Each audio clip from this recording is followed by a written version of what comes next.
Hi, everybody. Welcome back to Air Gap Networks at RSA 2021. My next guest, Mr. Kris Kistler, a senior IT security executive specializing in the healthcare industry. Today's topic, IoMT Device Cyber Security and an Agentless Ransomware Kill Switch in the healthcare sector. Mr. Kriss, welcome to Air Gap, RSA 2021, my friend. How are you? I'm doing great. How are you today, Chuck? Good. Give us your street creds real quick, and then we're going to get into our topic today.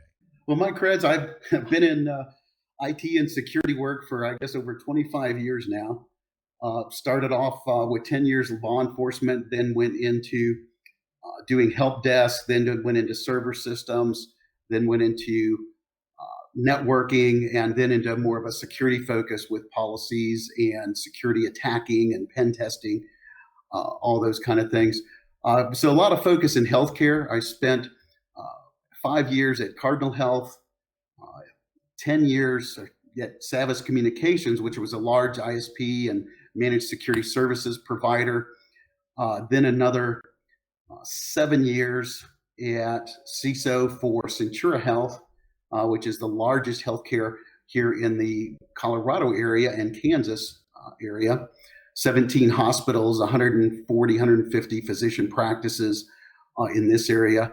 Then I spent 3 years at Cognizant as CISO of Cognizant Healthcare, not the entire Cognizant, just the smaller healthcare part of that. And then just recently actually moving on to a new CISO position and SVP position that's yet to be disclosed.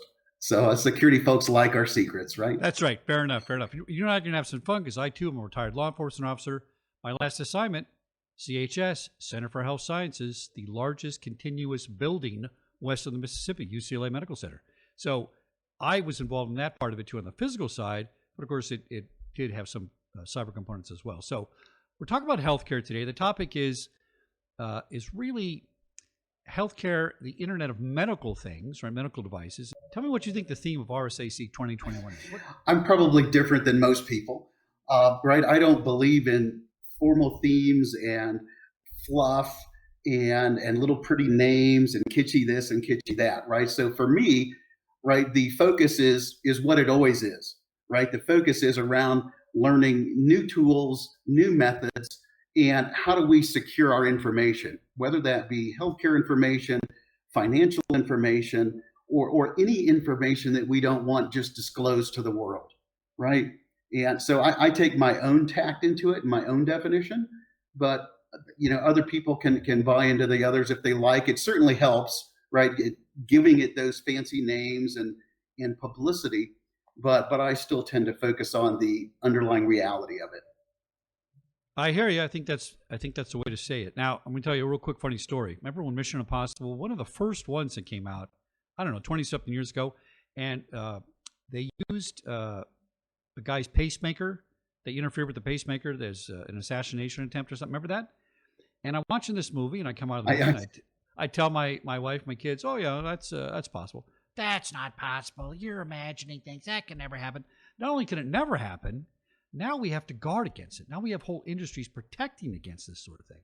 So this has not been a long time coming and gotten here very quickly. Now we have to deal with it. So let's talk about recent ransomware because that's the new flavor of the day, right? We got QLocker, BabuKlocker, or targeted attacks. Are you seeing the attacks of this kind trending in your vertical, in the healthcare industry? Oh, yeah. Well, it's been, I think it started trending in the healthcare industry, almost 5 years ago. And we started seeing that increase. And we thought, at least I know a lot of us thought it would level off after 2 years, right? We thought we would get the protections in place and the hackers would kind of let it go a little bit. But no, we're still seeing that climb. And I think part of it's because there's so many opportunities out there. I think part of it also is, the hackers that are doing this now are very much financially motivated, right? They're looking for high profit or easy things at low profit, right? Just like any business is, right? They either want a lot of numbers to make sales or they want big numbers to make sales, or ideally a combination of both. So what's happening is the hackers doing this are constantly probing and looking for what are the easier targets than others, what are those things they can leverage, not only from a vulnerability perspective, right, of how can I get in, but which businesses uh, are important enough or think that they're important enough to pay the ransom rather than be down for a while, right? Which businesses cannot afford the downtime and that are more likely to pay? Well, obviously, healthcare falls into that. Some of your financial industries fall into it. And more recently, right, with the pipeline attacks, certainly falls into that. Well, your 5-year timing is just about right. I used to have my studio in Hollywood, and there's a small hospital next door. Been there a long time, and they got hit by ransomware. This is, ransomware wasn't quite in the news, but it was happening, and they only wanted $1,500. And somebody asked me my opinion, and I said, "Get your checkbook out. I'll pay it for you for $1,500." I mean, you need to take protections to guard against that, right? But I think you're right about this. It's an industry that can't go down. It has to keep running. I think more importantly, they can't afford HIPAA violations. They can't afford to have, the movie star's secret data let out about his health. I mean, they just can't have that kind of thing. It's really just too much of a problem for them. Now, what do you see as the root cause of ransomware and propagation in healthcare? Is it any different than anybody else, or are we still opening up those emails and say, "Hey, let's take a look at this pretty girl"? And are people falling for that in healthcare? Is there another trick they use to get into this? Well, there's always another trick, right? Whatever you fix or address, it's a constant race. There's no silver bullet to fix it. It's a constant race against the attackers who are constantly looking for new vulnerabilities and new ways in. What we have seen is over the last decade, I guess, is a much bigger trend in hacking from the outside in, right? Where they're trying to find an open port in the firewall, although that still happens, right? NotPetya was still, because of bad ports being open, but the majority of it has changed over. Instead of just looking for that outside in attack, very much now they're looking for inside out attacks.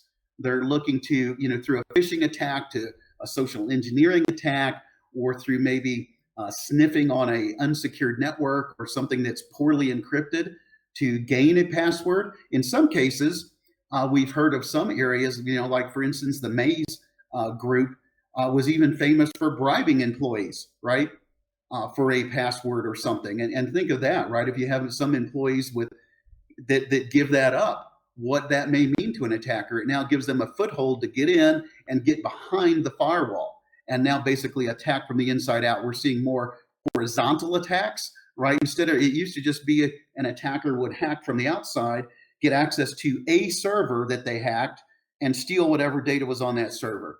Well, now we're seeing much more horizontal attacks or east-west attacks, right? Where they get into your network via whatever method, and now they're probing around from inside that network where there's often not the same levels of controls. And that's where there's now being, more and more tools specifically written to help do that micro isolation and protect those east-west and those micro attacks. Of course, as we said, none of them are foolproof, but they can start stopping at least a percentage, if not a majority, of the types of attacks that are out there. Is there a different sort of pattern for propagation? Do the bad guys say, "Listen, I'm not going to screw around with traditional directories. I need to find the crown jewels. I need to find the HIPAA records. I need to find something specific in healthcare that might be a little different target than the rest of our industries"? Well, it certainly is. And that's really the main reason why we're seeing more of those east-west attacks and those internal escalations, if you will, right? Because they typically, those crown jewels or that good data is typically protected pretty well from the outside for most organizations, right? So the attackers need to get inside, and they need to be able to go searching for that data to be successful. They need to locate that sensitive data to be successful. And then they have to find a method to be able to exfiltrate it. So, that's another, good thing for companies that are looking to protect themselves, is to make sure they have good exfiltration tools and, data loss prevention tools from going in to out, not just protecting from the outside in. Now, do you see new variants in targeting medical devices?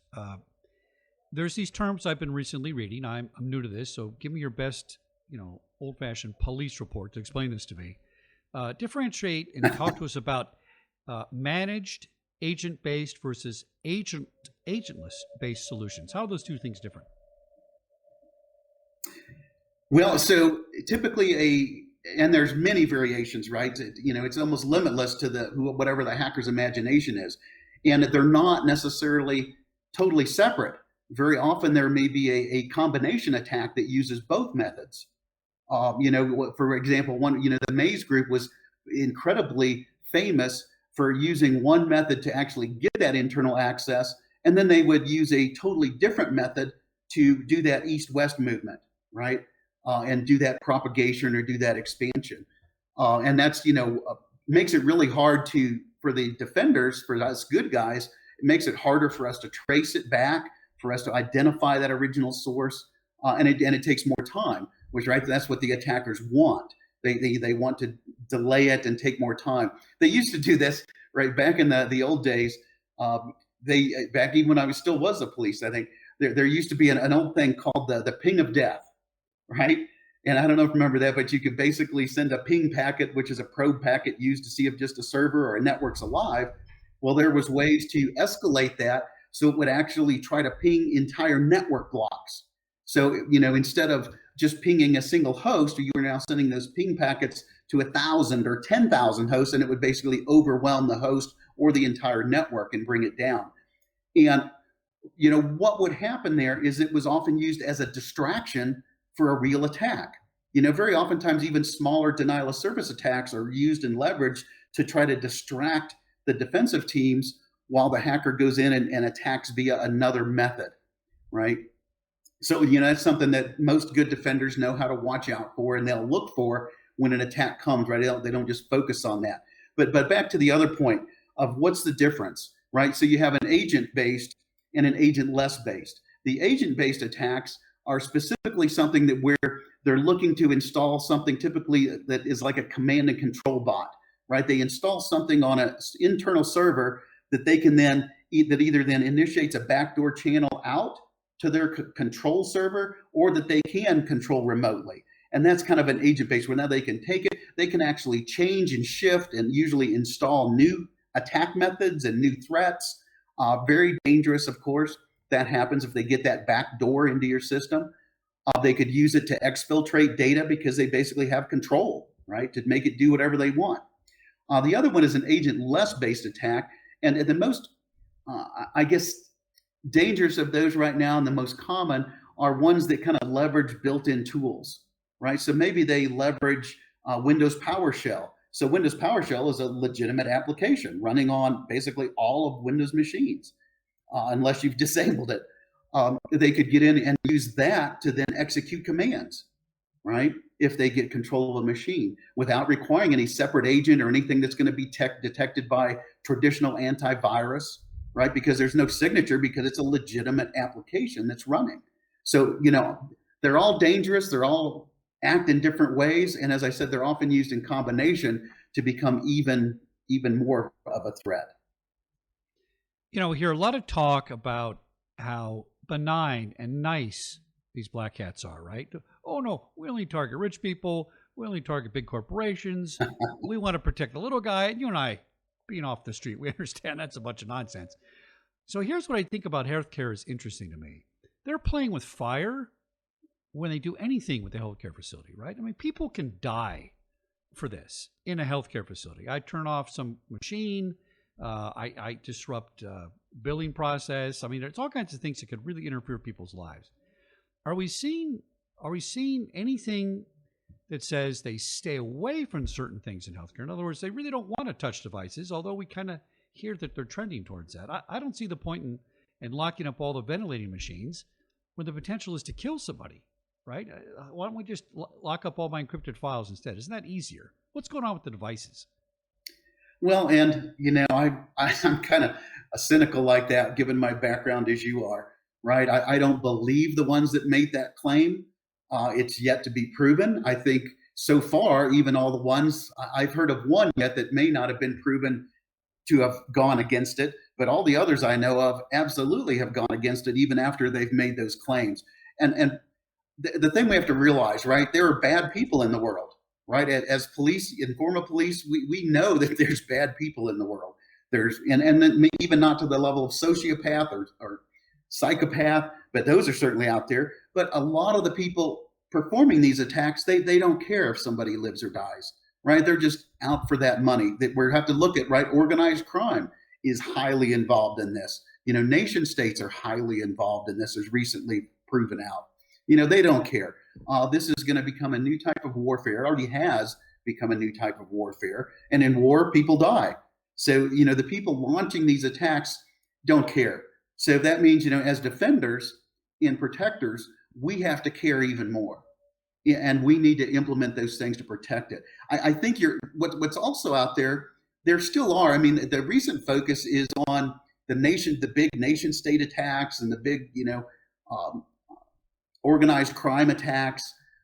But there's also still a lot of smaller attacks going on from, you know, Joe college student or unemployed guy that with some tech skills. There's still a lot of that going on. Usually that they're going after the smaller ones that are quick and easy and aren't likely to have the resources to go catch them, you know, where the organized crime and nation state, they really don't care, you know.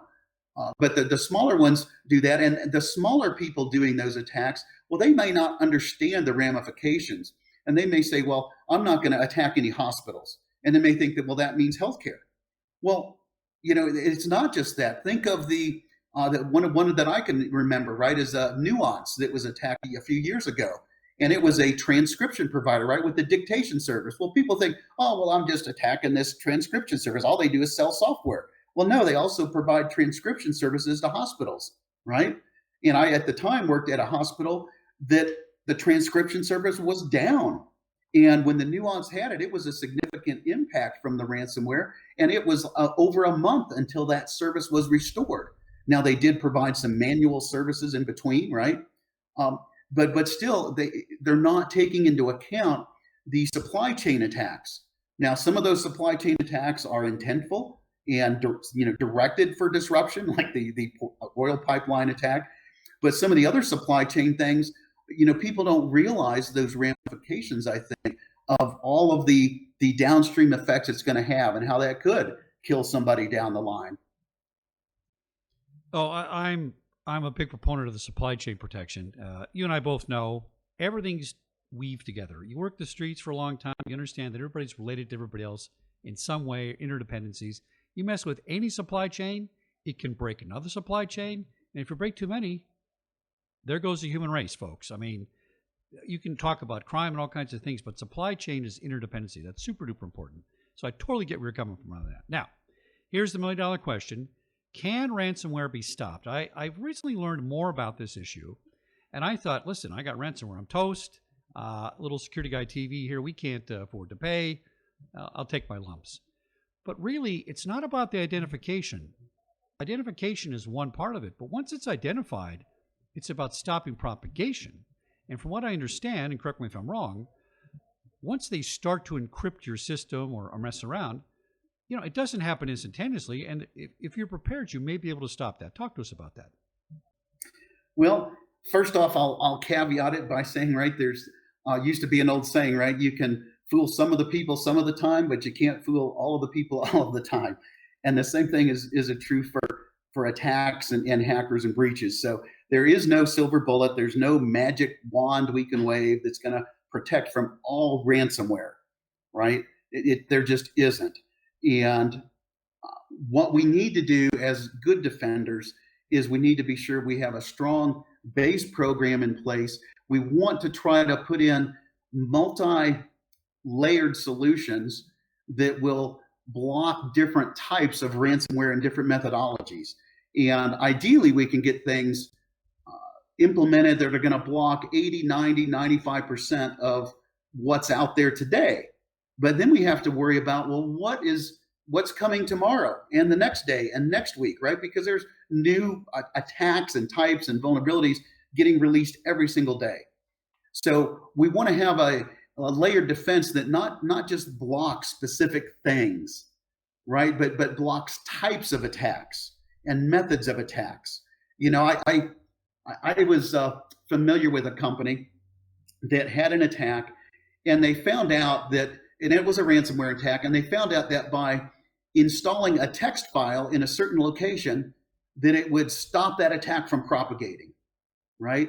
So they instantly deployed this text file to all of their servers, all of their workstations, all the way across their whole environment. And then they, told their customers to go apply and all that. Well, that's all well and good, but that only stops that one attack, that one specific code that was written to operate in that method and check that folder or file for existence or whatever. That doesn't affect it if it morphs. That doesn't affect it if it changes. That doesn't affect it if the bad guys find out it's broken and now they rewrite their code to look somewhere else or to change it somewhere else, right? So there's all those things. So we need to focus on a couple things: blocking the types of attacks. First of all, early detection, getting them. If we can then put in things, similar to the kill switch, right? And a lot of people actually called that text file a kill switch. And yeah, it worked on that one system for that one attack, but that's not an overall solution. So what we need are things that can prevent it or act as a kill switch, throughout the environment. So those are going to be things like DLP systems that can detect that coming in, advanced AV systems and malware that are looking for types of things, not just a file match.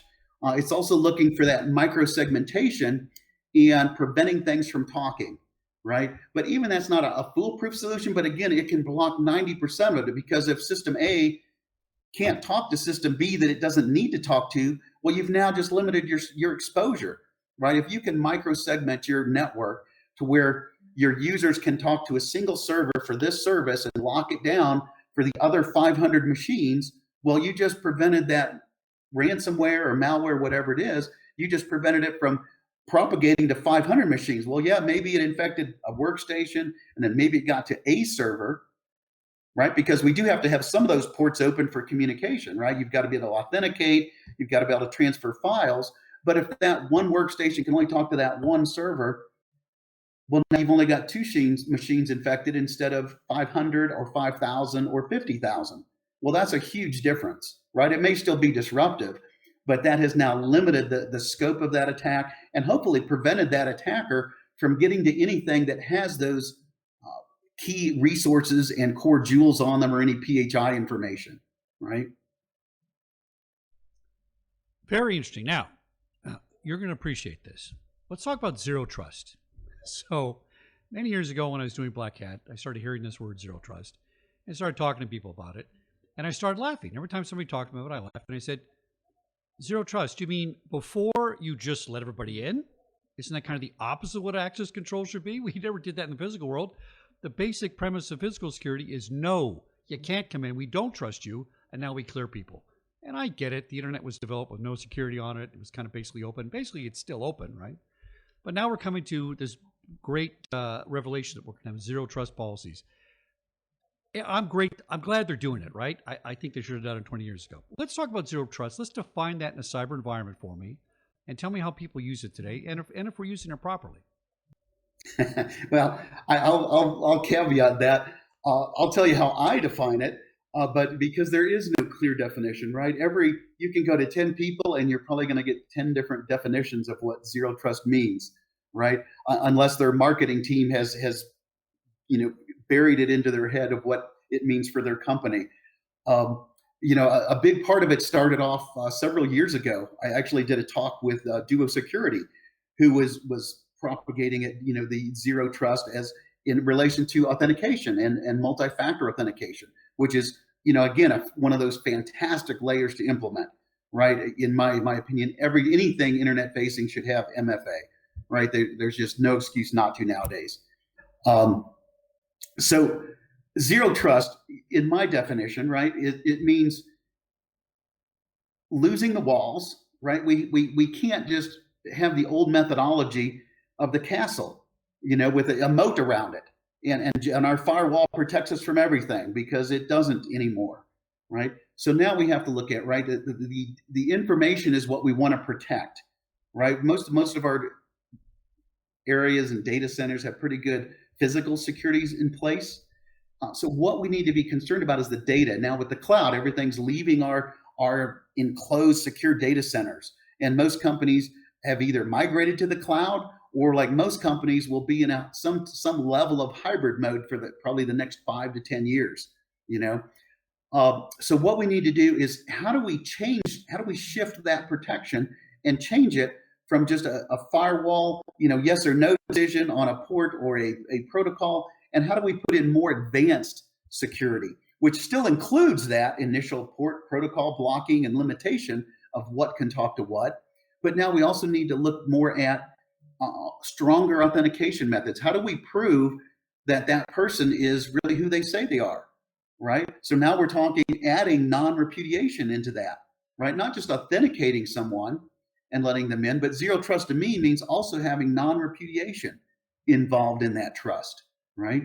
It involves logging, especially of that, and documenting those logs of what's coming through. It's being able, and that gets into a whole other area that I won't get into too much, but it's critical, right, that we look at not just trying to stay on the left side of an attack, of defending it and protecting it, and then there's the attack, but then how do we now deal with the right side, which is after the attack, right? And having those tools in place to help us do forensics, to do rapid response, to get alerts, to track it. And that's an important part of any security tool, right, is that detection phase, and then that response and forensics phase afterwards.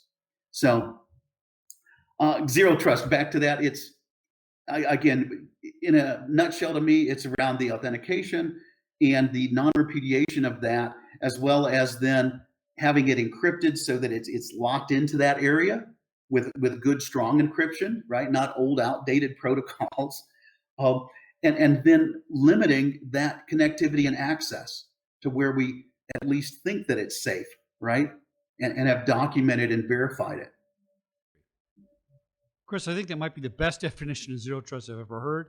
Excellent definition. Now, I laughed when you started to say logs, and we're going to talk about that. I'm going to talk about it real quick. 20th Century Fox, we had a major data breach 20 years ago. It was unbelievable. I had to write the reports for these things because nobody knew how to write a report to put it up for prosecution, right? I filed some cases of first impression on this stuff back in the day. And I went to the IT department and said, can I have your logs? Oh, no, we don't have logs for that. Why? Well, it takes up too much memory. We turn the logs off. Let me buy you an IoMT drive for Christmas, okay? What do you mean you don't have enough memory? Go get memory. So this is the kind of stuff that's been driving me nuts for 25 years. I'm not an expert, according to people, but I seem to have a little more common sense than a lot of other people do. So I get this whole zero trust. It makes a lot of sense. You and I will appreciate that, on the street, it's trust and verify, right? And so I'm glad we're moving that way. Now, if I was going to give you a ransomware kill switch and say, Kriss, this thing is going to go through, you're going to set up your rules with it, any rule you want to program in there, and it's going to automate what you just described, turning off this one attack, turning off another attack, turning off multiple attacks all at once. And I said, you can use it for free. Would you think it's possible? Well, as I said, I don't think it's possible to block absolutely every type of attack, but I think there are some methods out there that used in combination with other protections and other layers that could certainly get us over that 90-95% mark, right? And that's huge, right? Just to even just being able to block out 90% of the noise and those general attacks we get every day, right? That then leaves your team free to focus more on those elite Uber hacker attacks that may come in, right? Which are typically far more difficult to detect and identify and prevent than just your average Joe college guy or Joe high school graduate out there performing the general things using pre-built tools, right? Those elite guys are even harder. And what I would say I would want to be in that tool as the ideal tool, right, is not just the ability to be a responsive kill switch, right, or a post-incident kill switch, like I said, that other one where I had to go install a file or I had to have somebody investigate it and manually push a button. Ideally, this would be something, some type of kill switch that could act proactively, right, without disrupting data, without blocking legitimate use, but that could proactively block that attack from ever getting in, right? Kill it before it's alive, right, or before it gets into my network. Or at least kill it before it can propagate to other systems. That would be the ideal method that I would want to see. Well, excellent. And what does that come back to? You and I both know all security is based on not fortification, it's based on behavior. And nowadays, IT guys are able to memorialize, document, authenticate behavior digitally, see what you look like on the network, how you're behaving, and authenticate you, not authenticate you. It's all about people and their behavior eventually. It's really, really, really interesting. Now, just to close real quick, I'm interested about telehealth, telemedicine, the conferences I have with my doctors now. I actually didn't like it at first. Now I love it. I got a concierge doctor now. I pay a flat fee per month, right? And I can call the guy every single day and he'll talk to me. But he's got 2,000 clients at $100 a month. He's making all kinds of money outside the system. Good for him, right? But bigger challenges, what I do find in some of the teleconferencing I've had with the doctors, they have these fancy apps. They seem very secure, but not as secure as you and I might make them, right? If we were put in charge of that. What's happening in that area? Is this a brand new attack vector where somebody's listening in on my Security Guy TV health conference? Well, it is. I mean, with the COVID pandemic, the regulators, kind of relaxed some of the strict requirements that were there around telehealth and telemedicine and video conferencing applications and what they allowed to be used for that.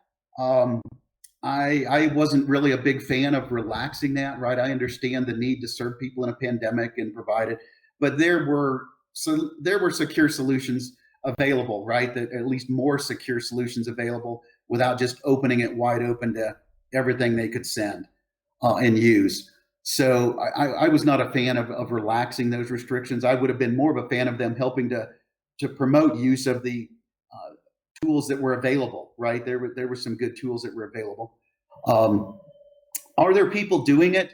I'm sure there are, but keep in mind that, for most of the hackers out there, they're looking for a larger payday than somebody's video conversation with their doctor. So it's definitely, possible in some cases, especially to do with some man-in-the-middle attacks on some of those and get through some of that. But what's the payoff for the attacker, right? The payoff is really just getting some dirt on one person, when what they really want is a database with 10,000 patients or 5 million patients, right? Because that's where the big payoff is. Them going after the normal Joe user who's doing a teleconference with their doctor and may not, maybe on, may not even have a job to pay them with, right? Maybe on unemployment, or may not be able to generate any money to pay that attacker. There's no benefit there for them. So it's certainly, I'm sure, going to happen in some areas, but I don't think it's going to be huge and widespread. So, as a security person and even law enforcement, right, we tend to want to focus on the bigger cuts first and then work our way down. So not saying that should be ignored. I think we need to get back to a place where we do have the more stringent requirements around video conferences, telehealth in place. But that's not the biggest target that we need to concern ourselves about, if that makes sense. We're certainly not ignoring it, but we definitely need to focus our efforts on higher likelihood targets of opportunity. No, that makes perfectly good sense. I love the way you explained it. So let's have some final thoughts. Here's kind of my thoughts on it. You can be optimistic about this or pessimistic. I'm always optimistic, always have been. People say, how can we be optimistic? Ransomware is going to take down our grid. It's going to take out our supply chain. We're all doomed. It's the end of the world. I say it's going to make people up their game. People are going to start waking up in the government, waking up in the private sector and saying, I've been putting my insurance company on this, thinking I'm not going to have to be affected by it. I got to step up and I have to fix this, or at least get to a 95% level like you're talking about, right? This is where I think the industry is going to go. Do you have any different thoughts on that? Do you think it's going to go the other way and we're all going to be standing in a bread line pretty soon because everything's shut down? Well, I'm very much a realistic. I think we need to look at the risk and then look not only at the risk and judge the risk, because is there a risk to that happening? Well, certainly. Of course there is, right? But what we need to do is also look at the other side of it is, well, how can we respond and how will we respond? And certainly you're going to have some people panic just like they did, with the pandemic. They're going to panic. They're going to, do a rush on toilet paper. They're going to clean out the stores. The same thing with the pipeline, right? They're going to run out and in a panic, cause a shortage and an outage that probably would not have existed if they hadn't been in panic mode and just stayed on their normal buying habits, right? In those circumstances. So we need to make sure that we can convince as many people as possible to not panic. Is it possible for a large disruption to happen? Oh, absolutely, right? But we also have many creative people who can respond to that large outage and work with it, right? So yeah, maybe we have a disruption for a week, 2 weeks, maybe it's a month, whatever it may be, but we have a lot of creative people that can come up with alternative solutions, right? Even if they, let's say, for example, they brought the internet down, right? In fact, a lot of security guys tried to intentionally block internet, or, if you've ever been a security guy, you've tried to block internet, anybody from getting out of your network, right? I remember back in the day, we locked people down. You could only go to 5 different websites and nothing else can leave my network, right? and that didn't work because eventually people got smart and they went around it. And now they got a wireless, they snuck their own wireless device into the building, or they brought their phone into the building and had a wireless connection, right? And that's what would happen here, right? Even if our entire wired internet structure went down, right? Well, there's already companies and people setting up their own little wireless to wireless connectivity, right? And then directing that long range. So there's resilience. People are smart. They will come up with solutions to whatever problem presents itself, right? And yeah, we may be inconvenienced for a while, but no, I don't believe it's going to be the end of the world. Kris Kistler, MS, CISSP, HCISSP, street creds, acronyms, the man knows what he talk about, walks the walk, talks the talk. Kris, thanks for coming on the show. Really appreciate it. And good luck at RSA, my friend. Thank you very much. Take care.